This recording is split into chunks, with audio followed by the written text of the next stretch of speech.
that, dude. The next person. So for the Ducks today, hammer, a little better than we expected there in the hammer.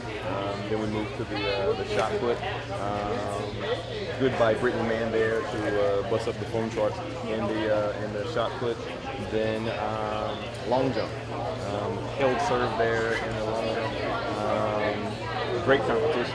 You know, to jump 20 feet 10 and be ninth is probably one of the better competitions in collegiate track and field, NCAA history. And then finish up on a high note with those girls in the 10K. You know, those are all unexpected, and Marisa Powell has really done an outstanding job in bringing those girls along, especially Waverly Near that was dealing with some things earlier on, and raced at the Pac-12s and then regionals and nationals. So for those two girls, her and Molly, to be able to get it done on the biggest stage was awesome. Robert, can you contrast how you felt from the time Jasmine failed to get through in the 100, and you kind of lose some of those points to after the 10K when you get some back? Can you contrast the feeling? Yeah, it's of course you always hear me say the ebbs and flows of the championship, but definitely a low moment there as far as her not getting to the finals. And it's not low because she didn't get to the finals. It's probably low because it's one of those things that's expected. She's been such a stud all year long, and to have a hiccup here today is unfortunate. And so she was able to bounce back and come back and get a PR in the long jump, or so make up for some of those points. What kind of a lift did the 10K go give you?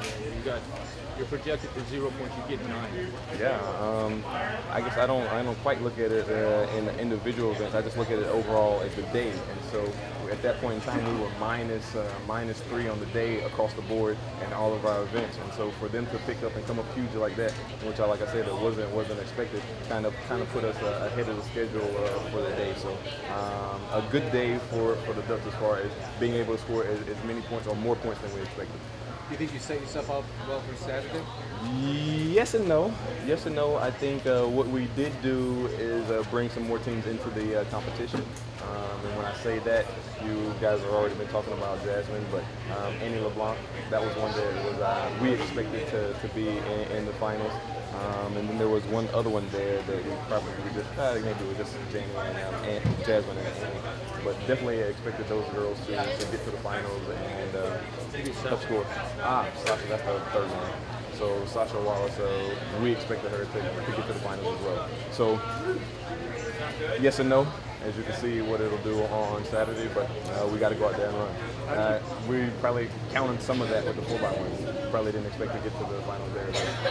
You know, a lot of talk going into it about how is Jenna ready to get hold up. How do you feel it sit? If you watch the long jump competition there, you know she came back after the 200 and was ready to run, but we kind of managed that thing and only let her take one of those jumps, so she ended up only taking 4 total.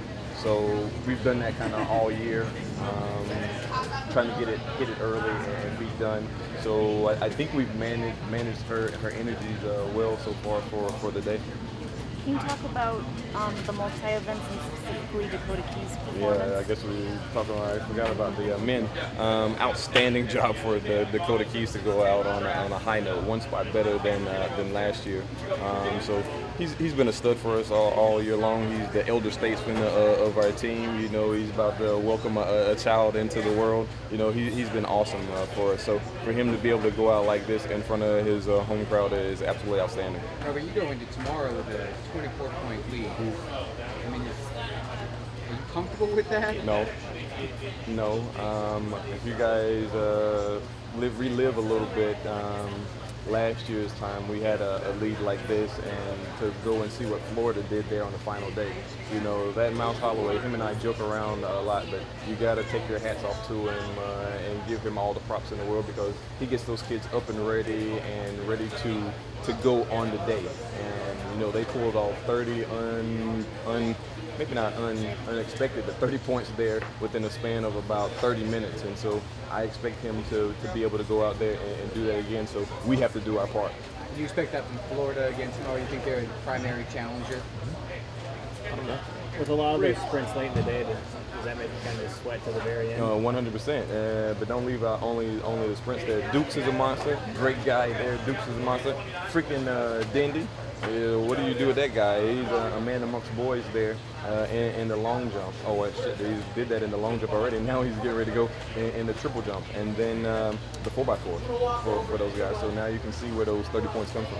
Back to the women's competition. Raven Rogers was fourth coming off the turn. Probably in that heat was not going to qualify if she doesn't. Got to get in one of those top 2 spots. Believe it or not, that kind of was the game plan. I told Raven under no circumstances was she to go to the front because that's her style. That's what she does.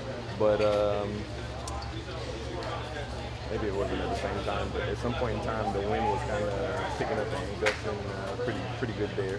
And so hence they go through in 66 or 64 or whatever it is.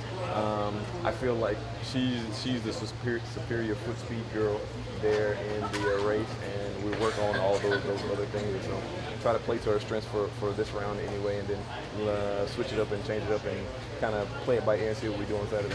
One or two word guys. With the workload that Jenna was facing today, does that give you pause with the new format of scheduling? Absolutely. You know, the format is super tight, but everybody has to do it. I don't think you necessarily will see the impact of it today. A lot of it will be on see what happens on Saturday. All right. Thanks, guys. Robert. Mhm.